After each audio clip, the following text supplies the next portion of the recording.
जनता ने विचार की विरासत के पक्ष में आशीर्वाद दिया है और जो लोग परिवार की विरासत विचार से बड़ी मानते थे उनको खाली।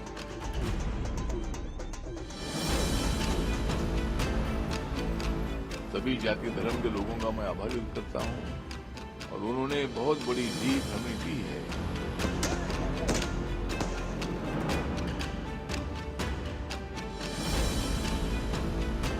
महाराष्ट्र में भारतीय जनता पार्टी एनडीए गठबंधन को जो बहुमत प्राप्त हुआ है, बहुत अभिनंदन करता हूं, उनको बधाई देता हूं।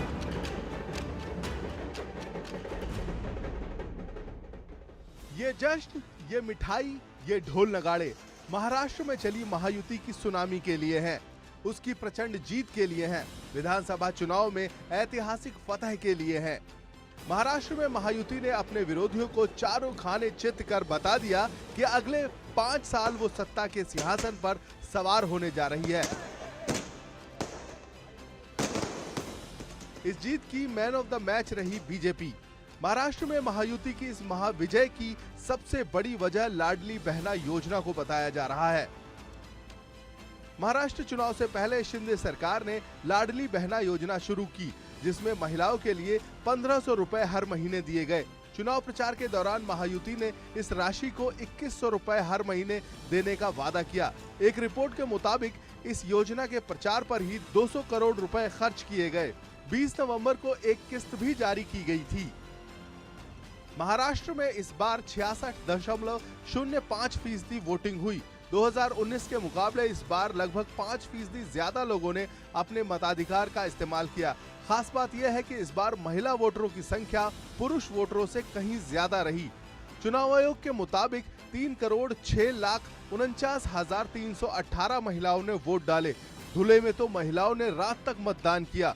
वैसे कांग्रेस ने भी महालक्ष्मी योजना के तहत कर्नाटक की तर्ज पर 3000 रुपए महीने और महिलाओं को मुफ्त बस यात्रा का वादा किया था, लेकिन महिलाओं ने भरोसा महायुति पर ही जताया।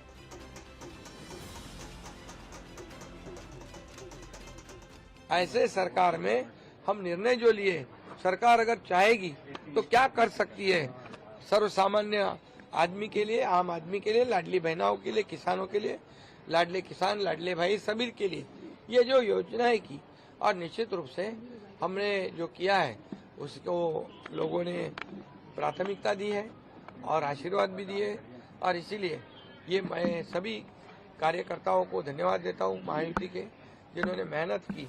लाडली बहना के बाद बीजेपी का बटेंगे तो कटेंगे, एक रहेंगे तो सेफ रहेंगे वाला दांव भी महाराष्ट्र में चला। योगी आदित्यनाथ और पीएम मोदी ने चुनाव प्रचार में एक बड़ी लकीर खींच दी। योगी ने कटेंगे तो बटेंगे का नारा दिया, तो पीएम मोदी ने भी एक है तो सेफ है जैसी अपील कर योगी के नारे को कल्ट बना दिया। हमें अतीत से सबक लेना है, हमें हमारी एकता को ही देश की ढाल बनाना है। हमें याद रखना है, अगर हम बटेंगे तो बांटने वाले महफिल सजाएंगे। बहनों और भाइयों, राष्ट्र से बढ़कर के कुछ नहीं हो सकता, कुछ नहीं हो सकता। और राष्ट्र तब सशक्त होगा जब हम एक रहेंगे, नेक रहेंगे, तभी नेक रहेंगे। बटेंगे तो कटेंगे। चुनाव के बीच वक्फ बोर्ड की तरफ से जिस तरह जमीनों पर दावे किए गए, उससे आम वोटर्स के बीच इस नैरेटिव को ताकत मिल गई। मुस्लिम संगठनों की तरफ से महाअघाड़ी के लिए वोटिंग करने का फतवा भी महायुति के लिए वरदान साबित हुआ। देवेंद्र फडणवीस और असदुद्दीन ओवैसी के बीच राजनीतिक बहस, अकबरुद्दीन ओवैसी के चुनावी भाषण 15 मिनट अभी बाकी है ने भी हिंदू वोटर्स को एकजुट कर दिया। सुन ले ओवैसी, कुत्ता भी ना पेशाब करेगा औरंगजेब की पहचान पर, अब तो तिरंगा लहराएंगे पूरे पाकिस्तान पर। याद रखो, तुम मेरी जबान का मुकाबला नहीं कर सकते ना। अगर तुम मोदी अमित शाह भी बैठ गए तो मेरी जबान का मुकाबला नहीं कर सकते।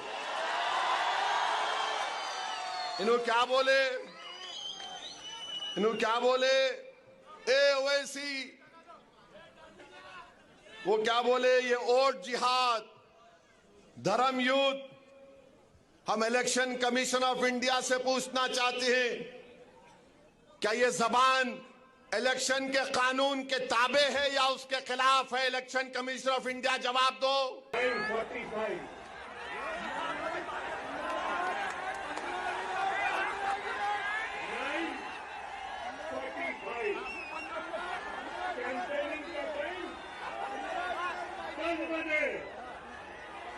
अभी 15 मिनट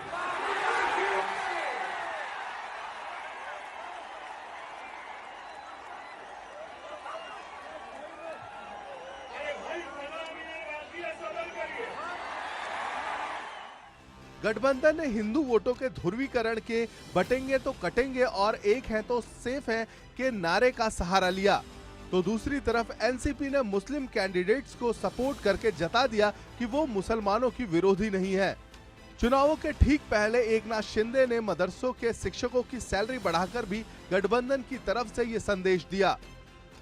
महाराष्ट्र का विदर्भ कृषि बेल्ट है, यहाँ बड़े छोटे दोनों तरह के किसानों की बड़ी आबादी है। महायुति ने इस बार यहाँ कमाल कर दिया और इसकी वजह है किसानों का ख्याल रखना। ये महायुति की जीत का तीसरा बड़ा कारण साबित हुआ। 2014 में बीजेपी ने विदर्भ की 62 सीटों में से 44 सीटें जीती थी, कांग्रेस को 10 सीटें मिली थी, लेकिन 2019 के विधानसभा चुनाव में बीजेपी की सीटों में गिरावट आई। उसने केवल 29 सीटें जीती, जबकि कांग्रेस ने 15 सीट हासिल की थी। लोकसभा चुनाव में कांग्रेस की नाराजगी और संविधान के मुद्दे पर चले प्रचार अभियान के कारण पार्टी का प्रदर्शन यहाँ काफी खराब रहा था, लेकिन बीजेपी ने इस बार गलती नहीं की। सरकार ने यहाँ किसानों को खास फोकस पर रखा और कपास और सोयाबीन किसानों को राहत देने के लिए कई कदम उठाए।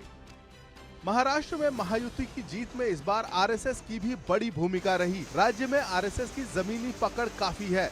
नागपुर में आरएसएस का मुख्यालय है। आरएसएस के हजारों स्वयंसेवकों ने गांव-गांव जाकर लोगों के बीच महायुति के मुद्दों को पहुंचाया। इसका असर चुनाव में देखने को मिला, जबकि पिछले चुनाव में बीजेपी को यहां आरएसएस की तलखी का खामियाजा भुगतना पड़ा था, जिसे इस बार पार्टी और संघ के स्तर पर तालमेल कर सुलझा लिया गया। कुल मिलाकर महायुति ने इस बार ऐसा कोई लूप होल नहीं छोड़ा जिससे विपक्ष सेंध लगा सके। महायुति की ये योजना रंग लाई और उसने महाराष्ट्र में जीत का परचम लहरा दिया।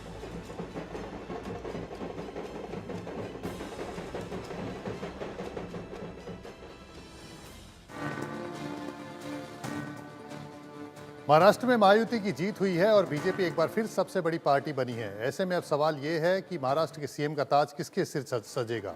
क्या एकनाथ शिंदे एक बार फिर महाराष्ट्र के मुख्यमंत्री की शपथ लेंगे या अब की बार कमान देवेंद्र फडणवीस के हाथ में होगी? या प्रधानमंत्री मोदी अपने फैसले से एक बार फिर सबको चौंकाने वाले हैं?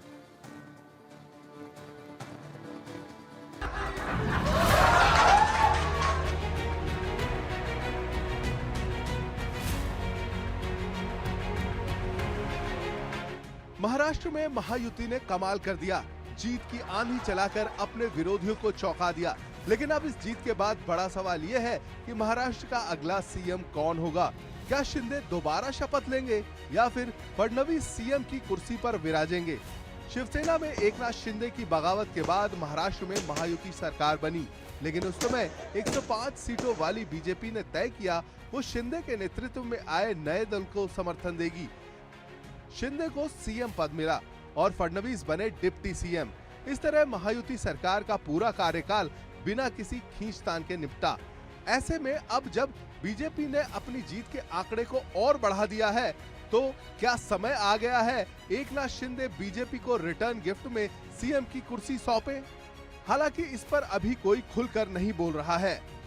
अभी यहाँ पर पूरे आंकड़े आने दो, उसके बाद हम तीनों पार्टी बैठेगी, वरिष्ठों से चर्चा होगी, उसके बाद जो भी होगा समन्वय से होगा। सीएम पद के ऊपर कोई भी विवाद यहाँ नहीं होने वाला, क्योंकि पहले दिन से ये तय है कि चुनाव जब संपन्न होगा तो चुनाव के बाद तीनों पार्टियां मिलकर इसको तय करेगी।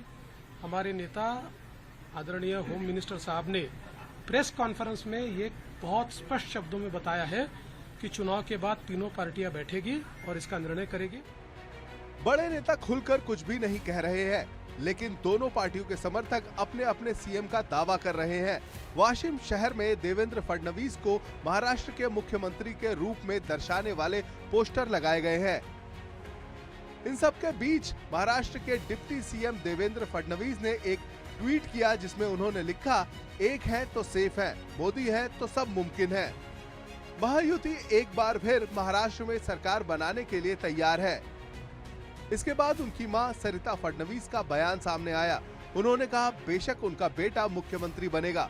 एक माँ के लिए इतना बड़ा अपना लड़का है, इतना पूरे महाराष्ट्र का नेता बन गया, बहुत बड़ा नेता, तो खुशी तो होने ही वाली है ना।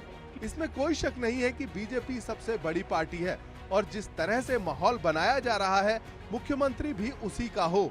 तो ऐसे में सवाल ये है कि एकनाथ शिंदे का क्या होगा। सीएम रह चुके शिंदे अब कौन सी भूमिका निभाएंगे।